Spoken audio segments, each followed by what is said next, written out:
राधे राधे दोस्तों, आपका स्वागत है भक्ति ज्ञान चैनल में। आज हम आपको सुनाने जा रहे हैं कार्तिक मास अध्याय 19 की पवित्र कथा। कार्तिक मास भगवान विष्णु और छठी मैया के लिए अत्यंत शुभ माना जाता है। इस मास में की जाने वाली कथा और भक्ति से हमारे जीवन में सुख, शांति और समृद्धि आती है। तो आइए हम मिलकर इस कथा का आनंद लें और भक्ति भाव से इसे सुनें। कार्तिक मास अध्याय 19 की कथा। एक समय की बात है, राजा पृथु ने देवर्षि नारद से विनम्र होकर पूछा, हे मुनिवर, कृपया बताइए कि जब भगवान श्रीहरि विष्णु दैत्यराज जलंधर के नगर में गए तो उन्होंने वहां क्या किया और उसकी पत्नी वृंदा का पतिव्रत कैसे नष्ट हुआ। नारद जी बोले, जब जलंधर और भगवान शंकर का भीषण युद्ध हुआ तब भगवान विष्णु ने देवताओं की रक्षा हेतु एक योजना बनाई। वृंदा के पतिव्रत बल से जलंधर अजेय था, इसलिए भगवान विष्णु ने माया का सहारा लिया। एक दिन रात के समय वृंदा ने एक विचित्र स्वप्न देखा। उसने देखा कि उसका पति नग्न होकर सिर पर तेल लगाए भैंस पर बैठा है, काली माला पहने हैं, 4 भयंकर प्राणी उसके साथ हैं और वह अंधकारमय दक्षिण दिशा की ओर जा रहा है। यह दृश्य देखकर वृंदा अत्यंत भयभीत हो उठी। वह जंगल, उपवन, सरोवर हर जगह गई, परंतु उसका मन शांत न हुआ। उसी समय वहां एक तपस्वी मुनि प्रकट हुए।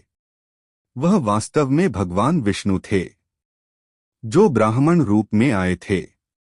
वृंदा ने उनसे कहा, हे मुनिवर, मेरे स्वामी का हाल बताइए, मुझे अत्यंत चिंता है। तब विष्णु जी बोले, हे सती, तुम्हारे पति जलंधर अब जीवित नहीं रहे। शिवजी के साथ युद्ध में वे मारे गए हैं, किंतु मैं तपबल से उन्हें फिर से जीवन दूंगा। यह कहकर उन्होंने जलंधर का रूप धारण किया। वृंदा ने उन्हें अपना पति मान लिया और उनका स्वागत किया। लेकिन जब कुछ समय बाद उसे यह ज्ञात हुआ कि वह उसके पति नहीं बल्कि स्वयं विष्णु भगवान थे, तो वह क्रोधित और दुखी हो गई। उसने भगवान विष्णु को शाप दिया, हे विष्णु, जैसे आपने मेरा सती धर्म भंग किया है, वैसे ही एक दिन तुम्हारी पत्नी का भी हरण होगा। तुम्हें वानर सेना की सहायता लेनी पड़ेगी। यह कहकर वृंदा ने अग्नि में प्रवेश कर प्राण त्याग दिए।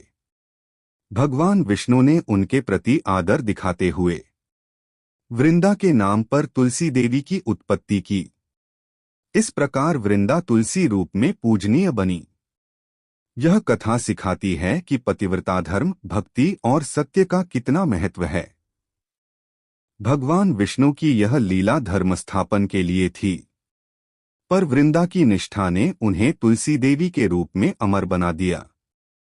कार्तिक मास में जो इस कथा को श्रद्धा से सुनता है, उसे तुलसी पूजन का और भगवान विष्णु की कृपा का फल मिलता है। राधे राधे। जय तुलसी माता, जय श्रीहरि।